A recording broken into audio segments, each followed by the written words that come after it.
Today we're diving deep with Taylor O'Hare, a powerhouse leader who scaled setting teams from 5 figures to high 6 figures monthly.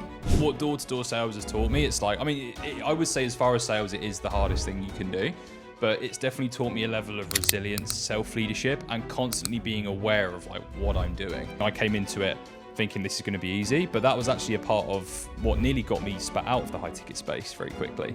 You want to make it so that an appointment setter only has to focus on dials, great conversations, and a small bit of admin. If they only do those few things, then that's going to enable them to be successful. How did you manage to take a team from 70,000 a month to over 670,000 a month in just 6 months? The self-reflection from a business owner is missing, and the emotional regulation from their side, which is why you need the appropriate leadership to come in and help. Today we're diving deep with Taylor O'Hare, a powerhouse leader who scaled setting teams from 5 figures to high 6 figures monthly. If you're struggling with leadership, team management, or hitting growth ceilings with setting sales appointments, this episode is made just for you. Taylor, it's amazing to have you here. I want to start with a really key question. With the work that you're doing right now with companies and teams, what is the mission that you're aiming to accomplish? Yeah, I would say, to put it in a brief sentence, it's just changing the way that appointment setting is perceived in a way that it steps up the level of leadership, that puts a lot of light on what shade is going on in the high ticket space. You know, that's what I'd say probably is the biggest summary. I'm going to ask you to explain appointment setting to a 5-year-old. So it's giving, I'm trying to think of it. So it's giving somebody the candy that's going to give it to the guy who's actually going to eat it. It's the person that's in the middle that's kind of the messenger, right? So it's not the closer. It's not the person who's closing the deal.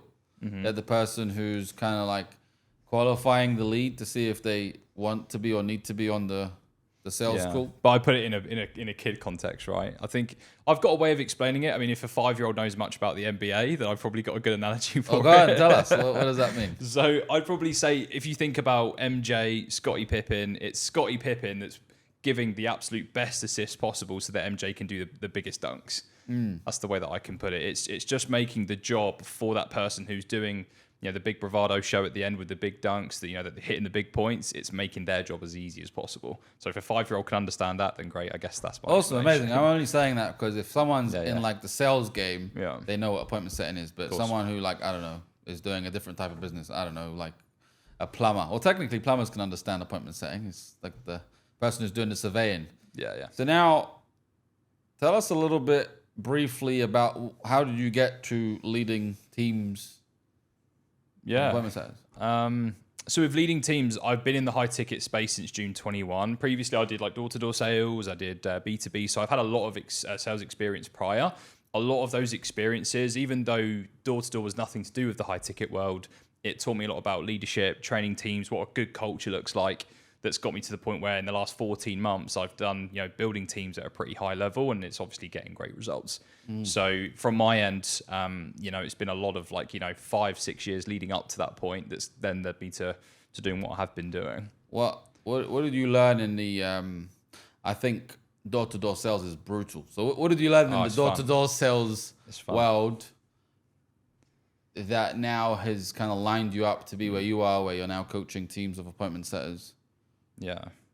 I would say what door-to-door sales has taught me, it's like, I would say as far as sales, it is the hardest thing you can do, but it's definitely taught me a level of resilience, self-leadership, and constantly being aware of like what I'm doing. Every single word that I say, every single way that I show up, like everybody is watching you at a high level, like even prospects that are looking outside their window, seeing how your attitude is.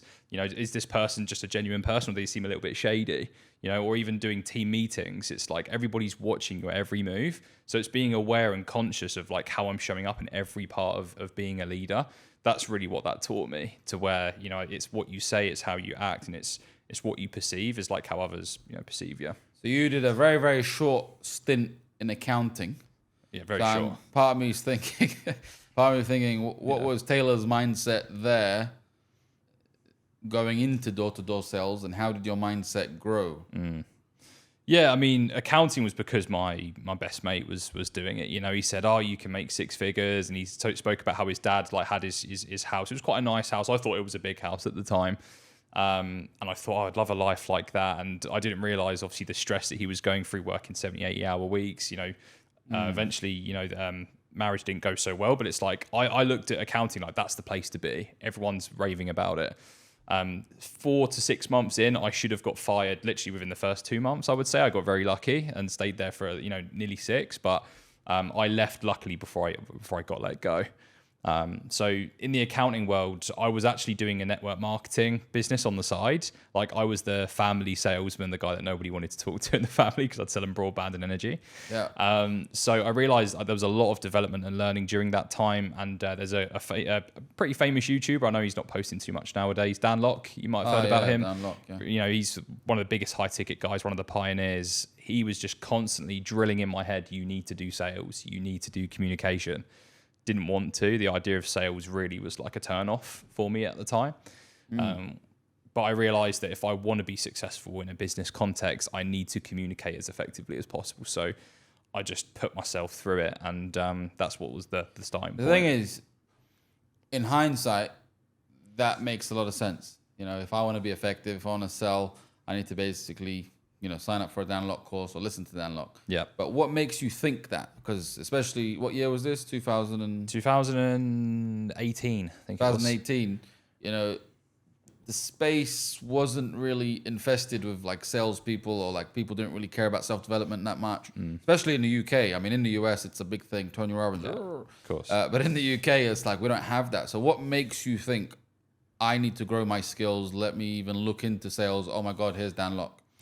Yeah, it's more so like I've always wanted something bigger than like a normal lifestyle ever since being a kid. So like I grew up in kind of like a small-minded family, just have a job and like have an enjoyable life, and that's what success does look like, regardless of how much you make or what you have, which I think is valuable in and of itself. But I think I always just had that inkling of like seeing other people that had nice things in life and were able to travel and have a lot of experiences. That's always something that I want. So knowing that like to have that kind of a lifestyle that everybody have, the common pattern was you need to learn sales and communication in order to do that. And that's something that like, I suppose Dan Locke had rewired in me over the stint doing network marketing and door-to-door. That's when I was really open to the self-development world and was just all over it essentially. So how did the self-development come in handy when someone threatened to punch your face in for trying to sell them energy? Honestly, it's like the amount of reminders that I get, like every single morning before we went out to do our doors, like we'd have like a motivational pump up morning meeting, and that would kind of give you a perspective to start the day strong, start with good foundations. But I actually had somebody who I was interviewing watching me knock doors. So at any given stage during that stint, I would sometimes have 2 or 3 people that would be watching me knock doors. So then, like, I knew my attitude. Like, I had to show perfection every single time. I had to show that I enjoyed the role, that I loved it, no matter what came my way. And, like, at the end of the day, no day is the same, door to door. So the way I looked at it is, like, I'm being watched at the moment, and I need to show a perfect example of a great attitude. So even though the guy was literally in my face, spitting in my face pretty much, and he had a disgusting breath as well, I won't say much more about that. I just had to just take it in, and I always learned that you always leave people better than you find them in like any given context. So that's always just something that's really pinned into my mind. Like any scenario, leave people better than you found them, no matter how they treat you.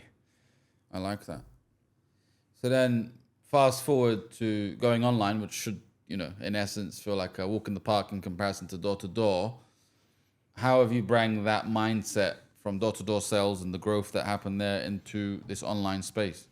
Yeah, well, I think first of all, it's like when I came into the industry, having done door to door and like, $150, $200 is no problem. 150, 200 DMs, no issues. Like I always had that mindset of growth and working hard was just, it's a basic, like it's an absolute prerequisite. So if anything, I came into it thinking this is going to be easy, but that was actually a part of what nearly got me spat out of the high ticket space very quickly. Because I came in with a very entitled mentality that because I've done door to door, I've done the hardest stuff out there, that it was a walk in the park. But the reality is being in the high ticket space, your level of personal development is more exposed than I would say any other industry out there, because people really invest into people in this space. So the moment that your development is exposed and who you are screams louder, if I'm coming across with primarily entitlement, that's how people are going to perceive me. And that's how I nearly got spat out. So if anything, I think my ego was definitely what harmed me in the beginning, but it's what carried me through that resilience mindset and that overcoming obstacles and like learning is from the door-to-door world. That's what kept me going, has kept me here. So then you came in, and then obviously you became an appointment setter yourself, Yeah. and then obviously you grew, and then you got promoted, and then so now you're actually the person who's coaching the appointment setting team for the businesses. Yep. So let's start to talk about what are some, unseen realities or things that people don't really understand about that space. I think first of all, the emotions of business owners in that industry is at an all-time high and all-time low. Like the volatility is crazy in the space. For most offers, I would say like unless you're in like the top 2% of offers that have great background cash flow, most offers are 1 month really bad month away from going totally down and having no team. And knowing that, like you're then having to, yes, perform as a sales team, perform as an individual, whilst not really knowing if the next month's going to be a sustainable month or lead flow is going to cut off because social media's like banned some of your posts. Facebook changed their algorithms. YouTube, Instagram. Changed. You're so dependent on so many things in this space. And, sometimes profit margins are quite low, oftentimes, that at the end of the day, it's not a secure space. If you want security, high ticket space is not the space. And it's interesting because a lot of people, they want to quit that 9-to-5 life, but they bring their 9-to-5 mentality into something that's very, very entrepreneurial.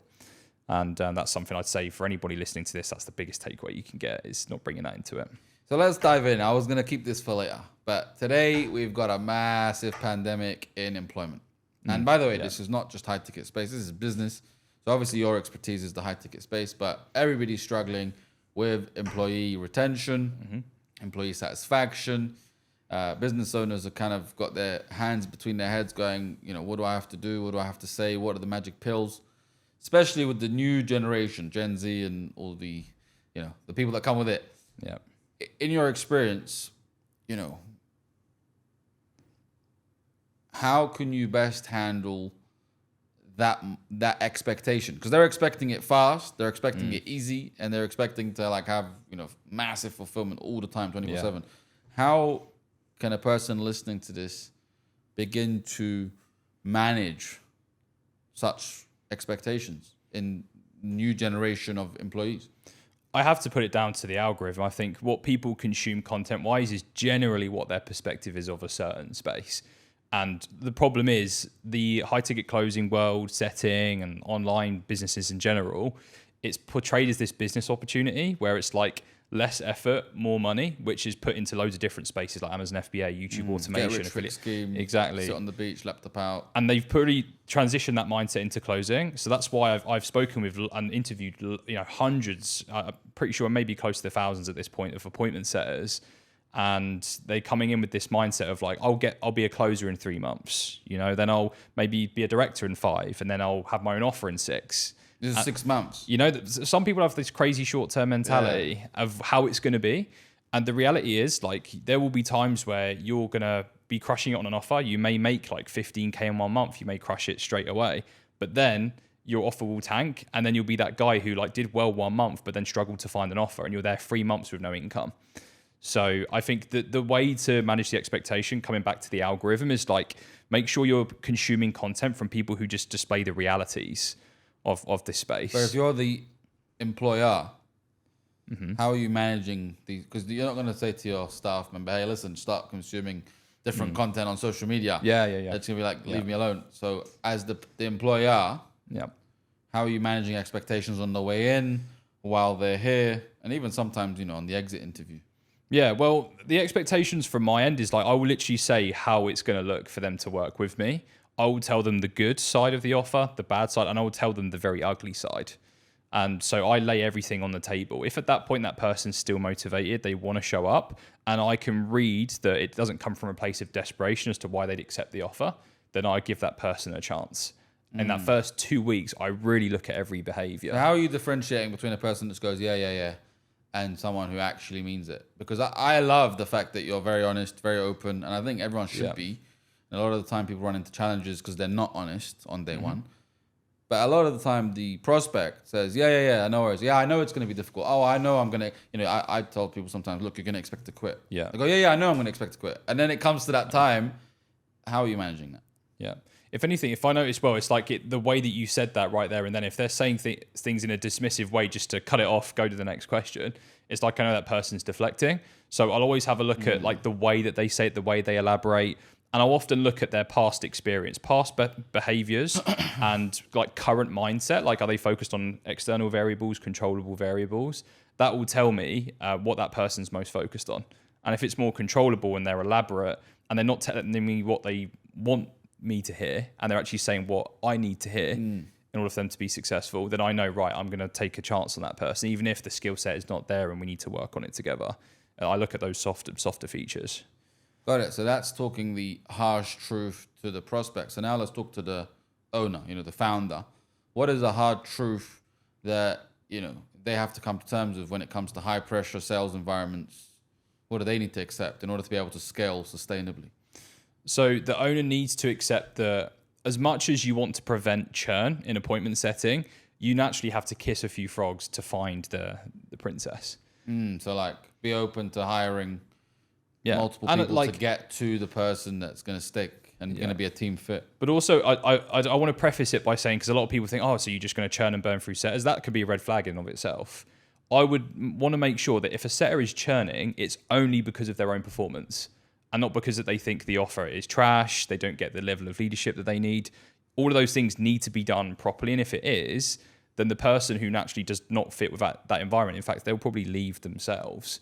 And it'll make it very clear that if they do stay, it's because they're desperate to stay and just they're not putting in the habits. So that's really how I look at it when it comes to churning. It's like you've got everything that they need to succeed. It's impossible not to unless they just don't put in the work. Awesome. Just want to explain. Churn means turnover. Some people don't even know what that means. You know what I mean? So it's a turnover of staff. Okay. So how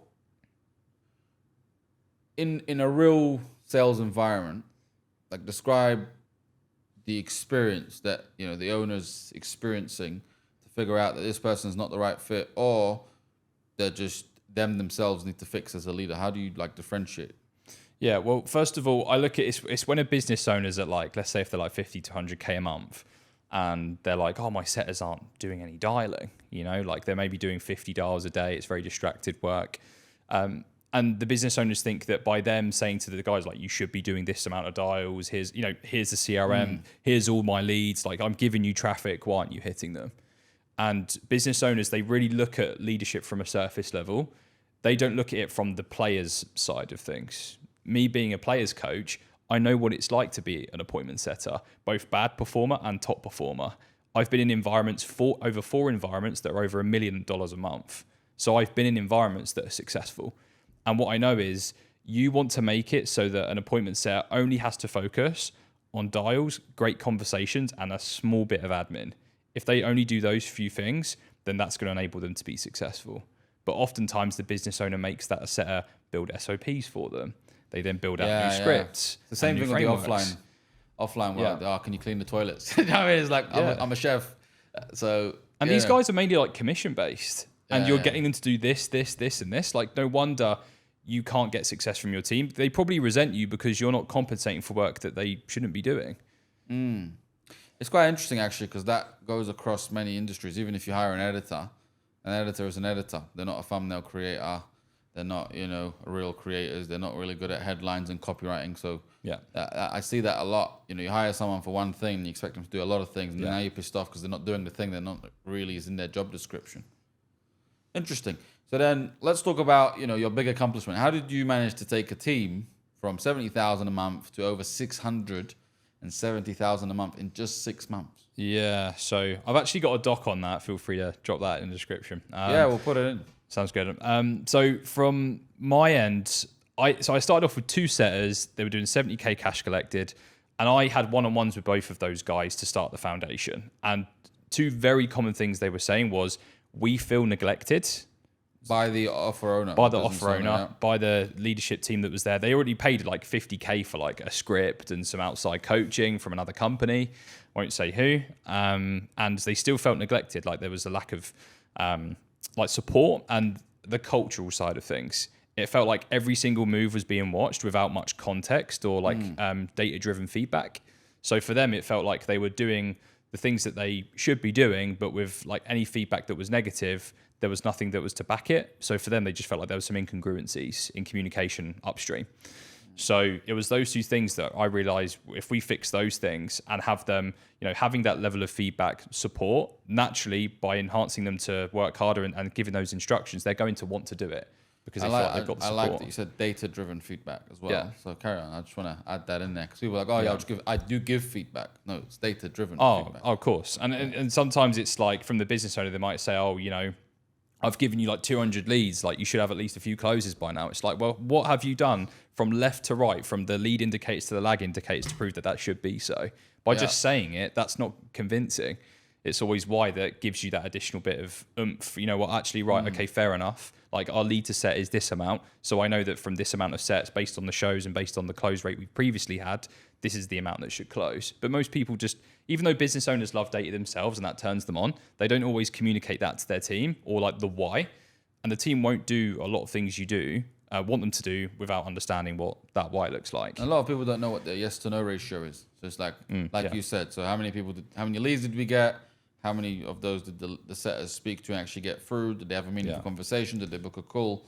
How many people said no to eventually get a yes, which creates a KPI that you can give to someone, hey, here's roughly the numbers we're looking at. They don't really have any of that. No, most of the time they don't. They're operating off of hope and knowing, because they've got traffic, they feel like it's automatically leads that are qualified. It's like the way that they promote the high ticket space. You hop on calls with 5 fully qualified leads ready to give you their credit card. And then that you're going to get 2 or 3 sales out of that, right? And that's unfortunately sometimes the expectation when setters come into an environment is they expect, because there's 100 leads a day, I know that X, Y, and Z is going to happen. But sometimes I think the self-reflection from a business owner is missing, and the emotional regulation from their side, which is why you need the appropriate leadership to come in and help. Because managing sales teams is like herding kittens, quite honestly. It's interesting because the emotional regularity also means someone's listening to this going, this is too simple. You took a team from 70,000, 670,000 just by helping people understand data and, getting behind the setters and making them feel seen, heard, and understood. Is there any more to that how you managed to make that happen? Yeah, so I really focused on, it's like the cultural aspect was really important. Now, me as a setter manager, like I can create my own mini culture within the team, but if at the end of the day, the leadership culture that's being created from the offer owner, from maybe the closer manager who's dealing with it, if that is incongruent with my culture, as a business, there's still going to be incongruencies in data in results. So I find that naturally in any company, everything falls from above.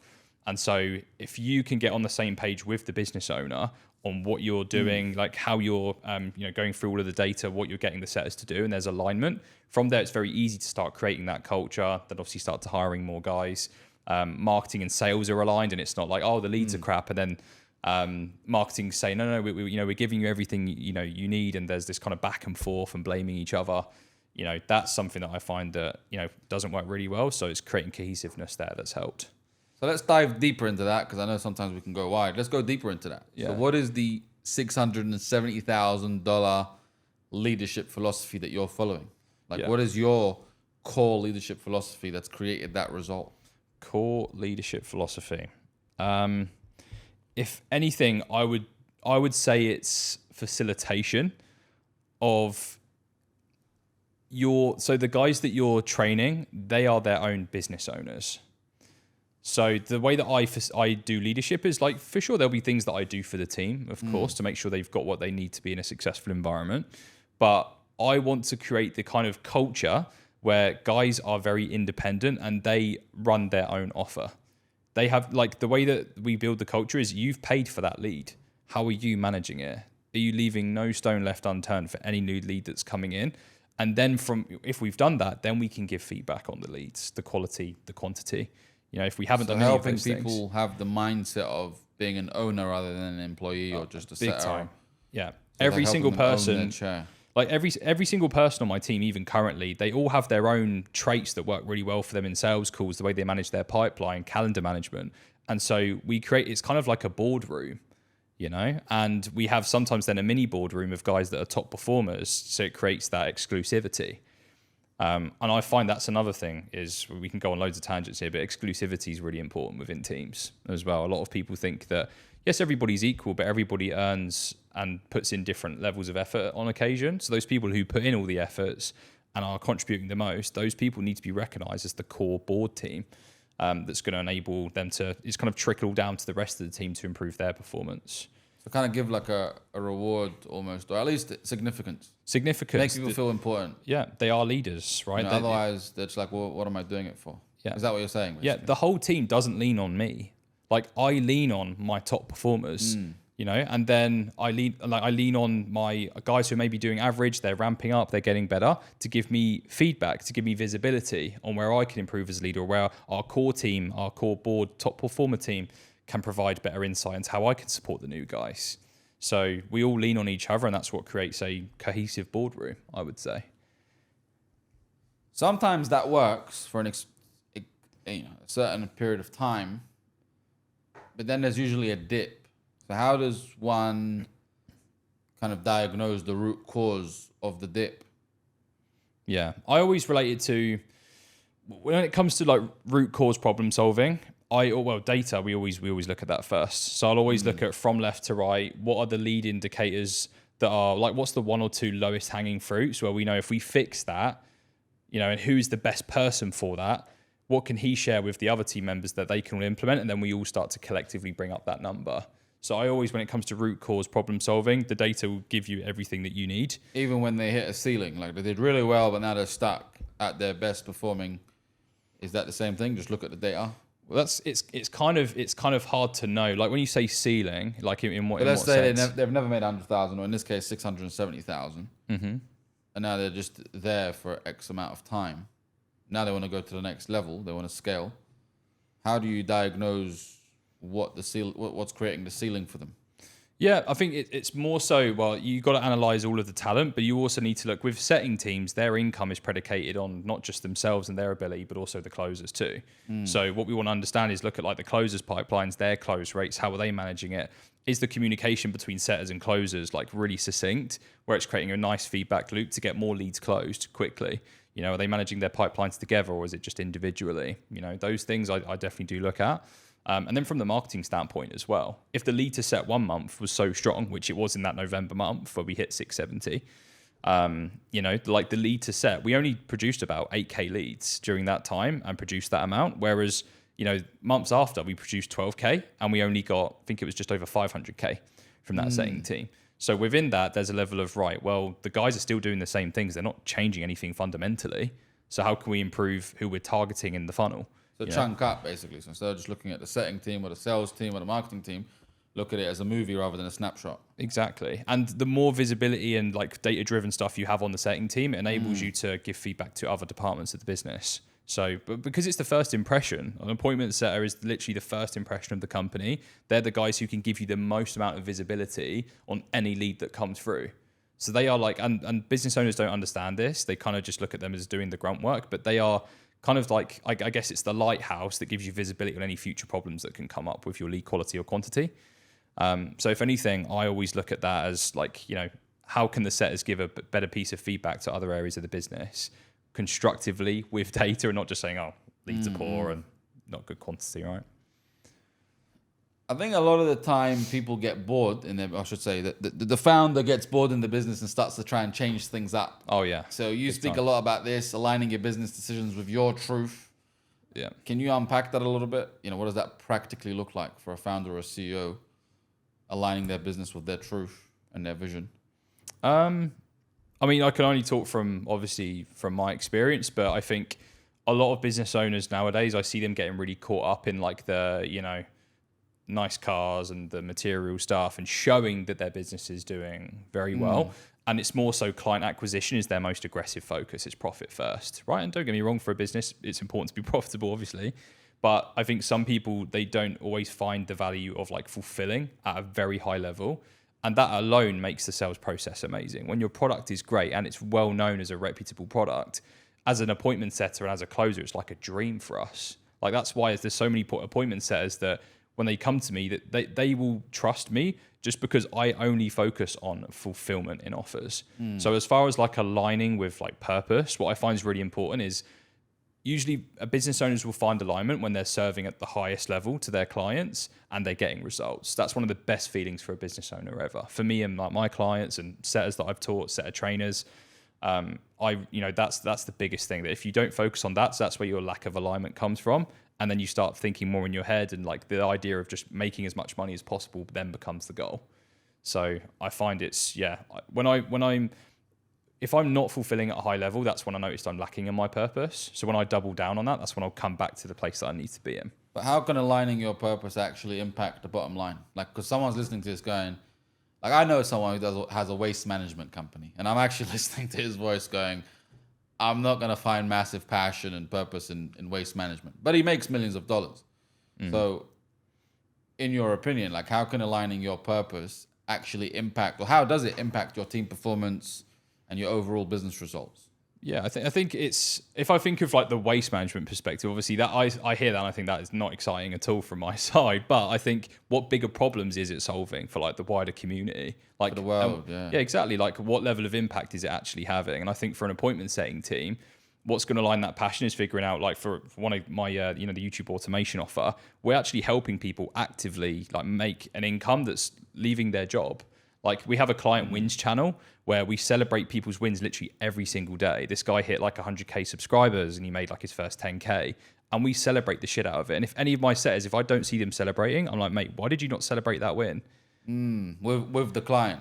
Not with the client, but like in the channel, just with all the team. Like, that's amazing. We're creating something that's so big and it's impacting people. You should be celebrating that more than the sales.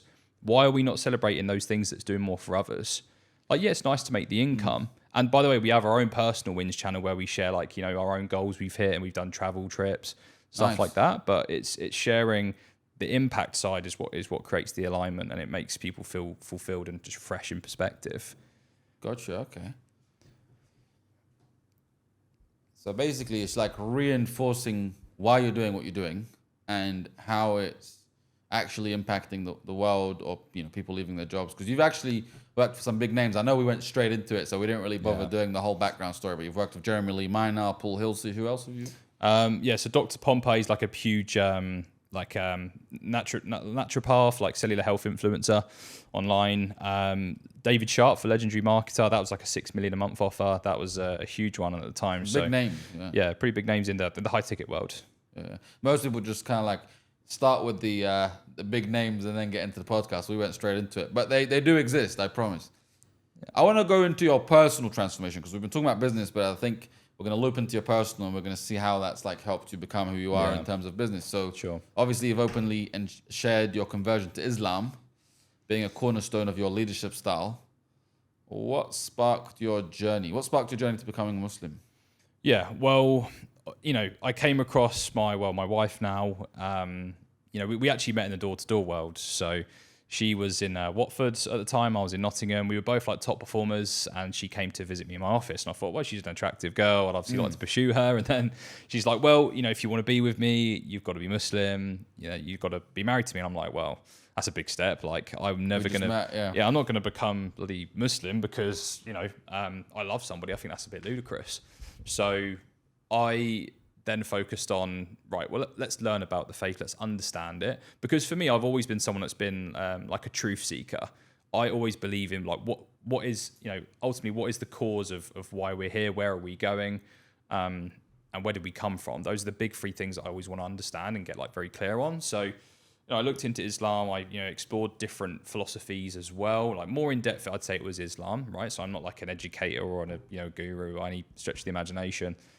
But after like a 7-week stint of like going to the mosque pretty consistently, asking questions to the imams, like really doing some deep research online and stuff like that. And don't get me wrong, I didn't have all the answers, but the only things I needed to understand was, well, is God one or like multiple gods? And is the Prophet Muhammad, peace be upon him, the last messenger? And after reading so much about him and the faith as a whole, there was too many signs to me where it just didn't seem like something that I could fault. A lot of people criticize Islam, but for the reasons they criticize them, it comes from, I think, a disease in the heart because they really want to disprove it. And it's usually small semantic things compared to the big picture. So just based on that, I decided to make that reversion. And obviously my wife, she had, bless her. She just has the best character. Like, she was so patient with me, and she wasn't imposing. Like, there's a lot of Muslims that are like, that's halal, that's haram, don't do this, don't do that. Yeah, the halal police. And I hate that. It turns people off that are curious about the religion. I honestly hate it. So never base the religion off its people, but off its principles and what it actually teaches at a core level. And, you know, putting the people aside, that's what made me realize this for me is the truthful path. So yeah, that was essentially the journey to it. What I really want to understand is, you know, people try to talk about it. Like you said, people disprove. People are like, oh, you know, what are you talking about? All of this. But the same thing happens in business. You know, you start to research something, you start to try and create a new way or live in a new way or be a new way in your business. And people call you ludicrous.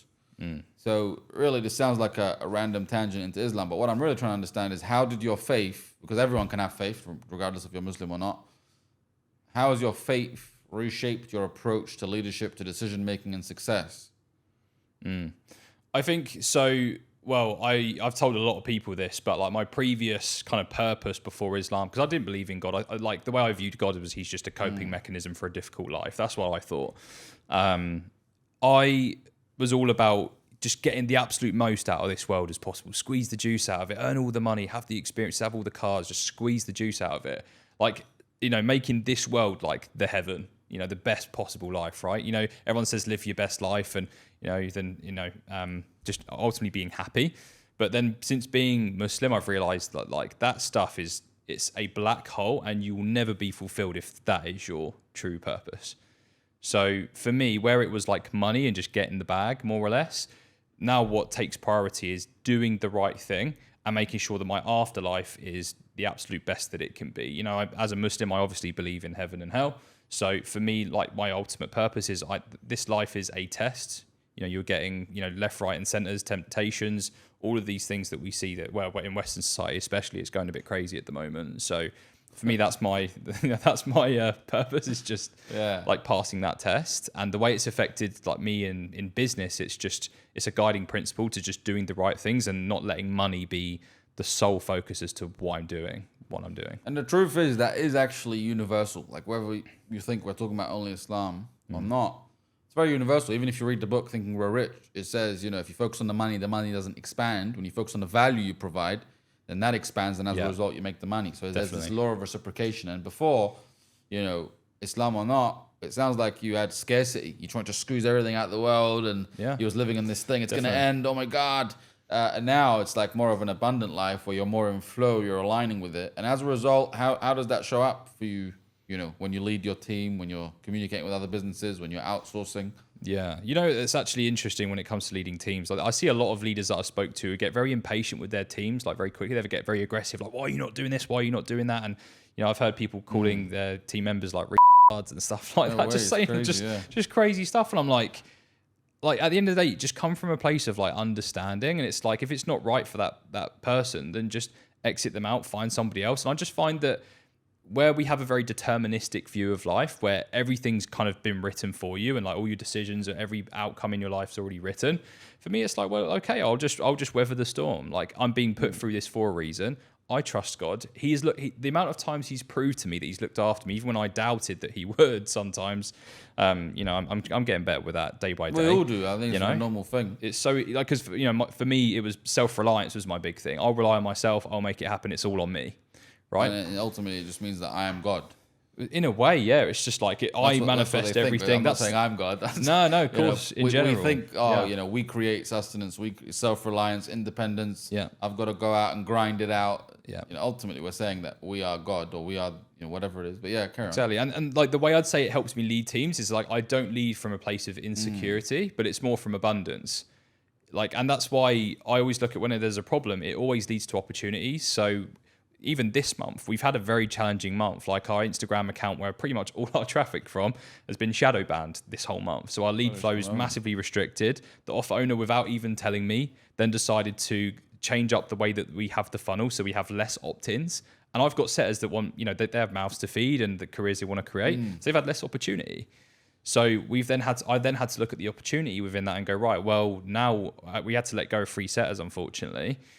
Due to more alignment performance, what I've realized is we've now got a really nice lean core team, committed people that I would say are A players, every single one of them. that gives me the level of enjoyment, but also I can connect with them so much more deeply on a one-to-one level because there's less people to manage. So like I always look at the opportunities, and when we get put in places like that, then I just know that, well, I'm going to grow, and I've always been okay. I've always come out the other side, and I've always been better. So if anything, just that submission to trust the process, trust God in putting me in the positions I need to be, that's what enables me to come from a place of abundance in leadership.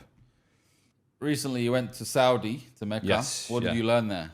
Oh, special, man. It was very tough because, well, first of all, when I travel there on the plane, I'm wearing 2 pieces of cloth. I'm not wearing any boxers. Not comfortable. I'm not used to it. It's like I I didn't learn this in Southampton. But I've never loved a bottle of Vaseline much more in my life than that moment. So it was tough. It was really difficult. And the 27th night there was 4.2 million people at the Masjid Al Haram. So I had no space. I was even trying to pray in one of the shops outside the mosque, and I was getting kicked out by all the guards saying Hajj, Hajj, Hajj, trying to kick you out and going crazy.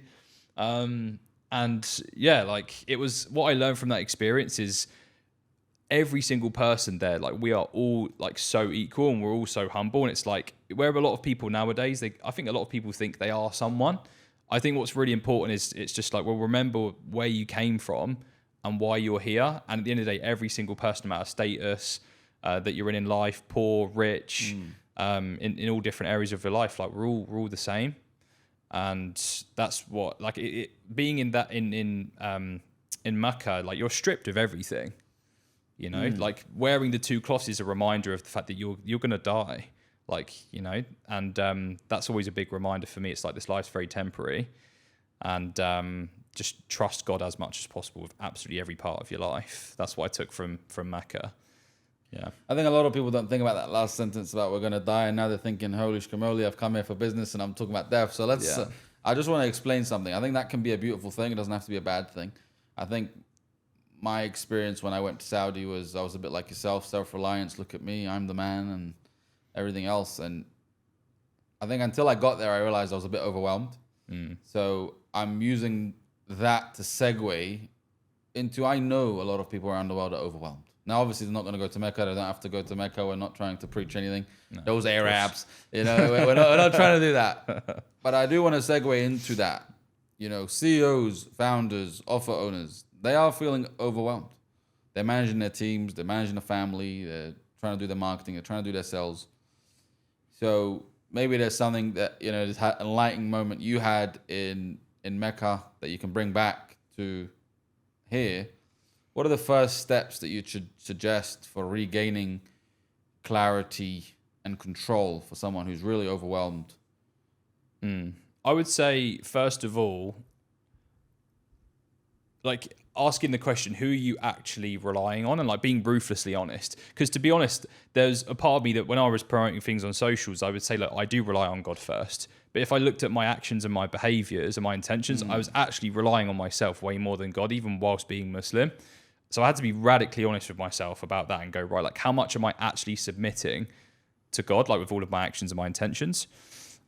So that was something that I really had to ask myself to like remove the overwhelm, is like, just put all of the burden on God, because God's the person that's created all of these situations for you to have these problems, to have these issues that are first world problems that we all need to be very, very grateful for. Actually, these are great problems to have.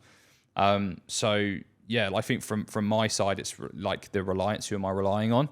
And gratitude is obviously the biggest thing. I think because we're so desensitized with like so much wealth and abundance in the Western space, even in Dubai, obviously where we are now, it's abundance and loads of money, loads of great cars. It's understanding that like even the simplest things we have to be so grateful for. So like, super grateful. So a big reminder for myself daily I have to do is always focus on like, and everybody shares like, the 5 things you're grateful for and stuff like that, but it's cliche for a reason. I think just always remembering to be grateful for literally every single thing that happens. And I think by me being more aggressive in doing the prayers every single day, doing the morning ones, it's everything. Yeah. Because, I'm just trying to translate. So really what you're talking about is having that discipline. Yeah, definitely. Having discipline and, submission, I'd say. Submission, faith, trust. So let's throw out some radical honesty there, because you said the word radical honesty. Let's throw out some radical honesty. I don't want to ask what's the thing that people are trying to avoid. So let's just put it this way. What's the most impactful change or truth a CEO can make immediately to improve their team's performance, but starting with them, not an action? Who do they need to start being more of in order to improve their team's performance? Right. So obviously the thing is every business owner, and I've been at business owners that are at 50 to 100K. I've spoke to ones that are obviously at like 3 to 6 mil a month. There's different problems and different identities and ways they view their business that dictate what levels they get to. That like they're the next level. But at each level, it's all about, like I think just having an open and honest feedback loop with every department and just not trying to take everything on themselves. Like I find that the more that the business owners try and get involved in the business, the less their business grows. Yeah.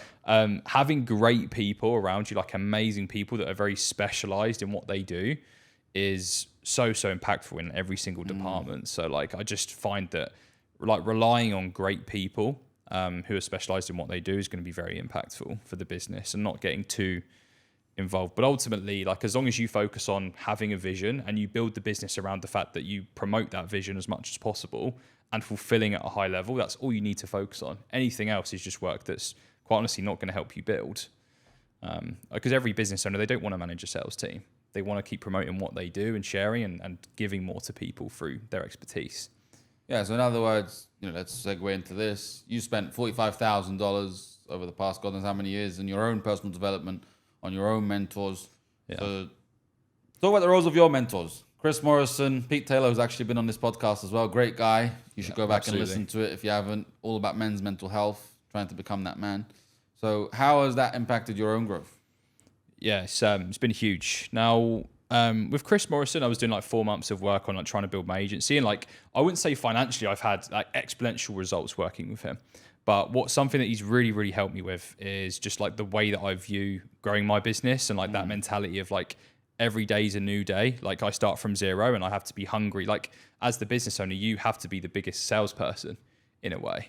A lot of business owners, when they start getting big, they lose that. They then start to go on vacations, they lean out, and they realize that the more you grow, the more you actually have to sell.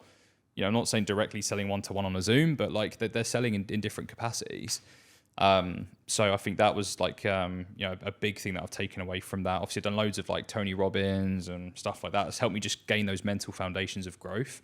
But with Pete, what's been really interesting, we've done 4, he calls it CEO days, right? So we spend a whole day together mapping out issues, what I need to improve upon, strategy. But every time I've met him, it's usually been, how's things at home with you and your wife? Are you leading, initiating? Are you creating a safe space for her? And does she feel emotionally safe around you? And I've realized that whenever I come into, all right, I'm going to do this business model and I'm going to be doing this strategy in this way to market, we kind of talk about my marriage. Things improve from there each time. And then I come back and I've found a different level of growth with my business. And I found clarity just from working something totally opposite to the business context. Fascinating, yeah. Which was interesting. Because, how you do one thing is usually how you do a lot of other things. And we think that we can segregate, but we can't. It's because you can't be like a really terrible communicator at home, but amazing at work.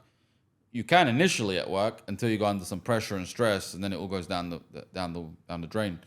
So that's really fascinating. So in your opinion, why is investing in yourself a non-negotiable for success long term? Anyone can create short-term success. I don't think it's that difficult. There's a science on it. But long term, to sustain it, in your opinion, why is that a non-negotiable to continually invest in yourself? Yeah, I think it's weird because we always think about, well, it's the content that I'm going to learn and like what, the growth that I'm going to have. But quite honestly, it's like, as a man, it's really important sometimes to like have your back against the wall. And that's when you're going to get the most out of yourself, the way you show up consistently, discipline. Like that's going to create the growth that you are looking for.